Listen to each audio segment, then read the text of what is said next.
ತುಂಬ ಟಫ್ ಇದೆ ಇದು. ನೋಡೋದಕ್ಕೆ ತುಂಬ ಈಸಿ ಅನಿಸುತ್ತೆ ಅಷ್ಟೇ, ಆದರೆ ನಾವು ಏನಾದರೂ ಹಿಂದೆ ತಿರುಗಿ ನೋಡಿದ್ವಿ ಫುಲ್ ಐಸ್ ಫುಲ್ಲು ಜಾರೋ ಥರ ಆಗ್ತಾಯಿದೆ. ಒಂದೊಂದು ಹೆಜ್ಜೆ ಇಕ್ಕೊಂಡು ಹತ್ತಬೇಕಷ್ಟೇ ಇದು.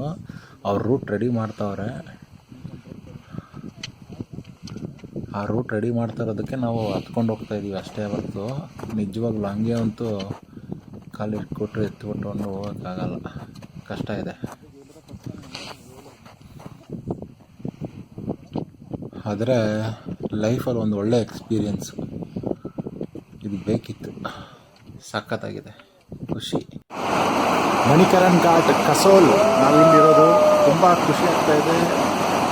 ಹಿಮಾಚಲ ಪ್ರದೇಶ, ಪಾರ್ವತಿ ನದಿ ಪಕ್ಕದಲ್ಲೇ ಇರುವಂತಹ ಮಣಿಕರಣ್ ಸಾಹಿಬ್ ಗುರುದ್ವಾರ್.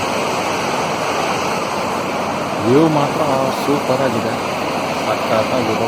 ಏನು ಗುರು ಇದು ಅದಕ್ಕೆಲ್ಲ ಒಂದ್ಸರಿ ಕಾಣಬೇಕಿದೆ. ಇವರು ನನ್ನ ಸ್ನೇಹಿತರು. ನಾವು ಒಟ್ಟು 6 ಜನ ಹೊರಟಿದ್ದೆವು. ತುಂಬ ಸಂತೋಷದಿಂದ ಕಳೆದಂತಹ ಸ್ಥಳ ಇದಾಗಿತ್ತು. ಗುರುದ್ವಾರ್ ಸಾಹಿಬ್, ಪಾರ್ವತಿ ನದಿ ಪಕ್ಕದಲ್ಲಿರುವಂತಹ ಆ ಬೆಟ್ಟ ಗುಡ್ಡಗಳು, ಎಂತಹ ಸೌಂದರ್ಯ. ನಮ್ಮ ಮೊದಲನೆಯ ದಿನ ಇದಾಗಿತ್ತು. ಇಷ್ಟೊಂದು ರಭಸವಾಗಿ ಹರಿಯುತ್ತಿದೆ ನೀರು, ಸಾಕಾಗಿದೆ. 20ರಿಂದ 30 ಸ್ಪೀಡಲ್ಲಿ ನೀರು ಹೋಗ್ತಾ ಇದೆ. ತುಂಬಾ ಸಖತ್ತಾಗಿದೆ. ಇಲ್ಲಿ ಅನುಭವಿಸ್ತಾ ಇರೋರು ಮಾತ್ರ ತುಂಬಾ ಖುಷಿ ಆಗ್ತಾಯಿದೆ. ಏನು ಈ ನೀರು ಹತ್ರ ಕುತ್ಕೊಂಡು ಒಂದು 10 ನಿಮಿಷ ಕುತ್ಕೊಂಡ್ಬಿಟ್ಟು ಧ್ಯಾನ ಮಾಡಿಬಿಟ್ರೆ ಸ್ವರ್ಗ. ದೃಶ್ಯ ನೋಡಿ ಹೇಗಿದೆ, ನೋಡ್ತಾ ಇದ್ರೆ ಹಂಗೆ ನೋಡ್ತಾನೇ ಇರಬೇಕು ಅನಿಸುತ್ತೆ. ವ್ಯೂ ಪಾಯಿಂಟ್ ಕುತ್ಕೊಂಡು ಆ ಬೆಟ್ಟ ಗುಡ್ಡ ನದಿ ಹರಿಯುತ್ತಿರುವ ಶಬ್ದ ತುಂಬಾ ಚೆನ್ನಾಗಿದೆ.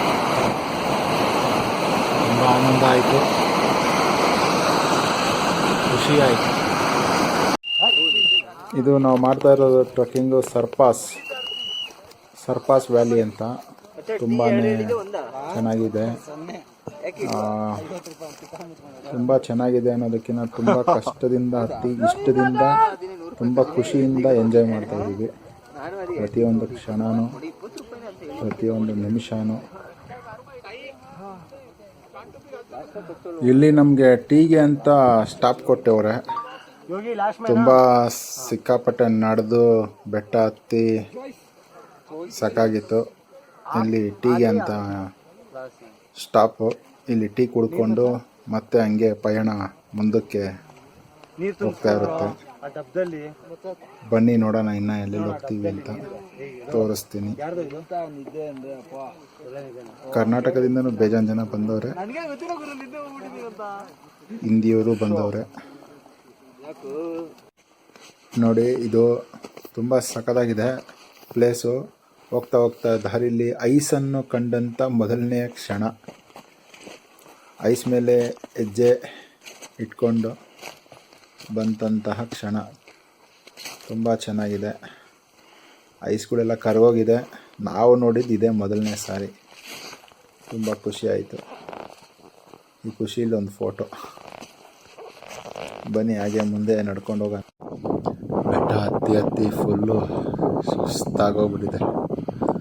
ಪ್ರತಿಯೊಬ್ಬರು ಕುಂತ್ಕೊಂಡು ರೆಸ್ಟ್ ಮಾಡಿ ಬರ್ತಾರೆ. ಸಿಕ್ಕಾಪಟ್ಟೆ ಹೈಟ್ ಇದೆ ಬೆಟ್ಟ ಇದು. ತುಂಬ ಕಷ್ಟ ಆಯಿತು.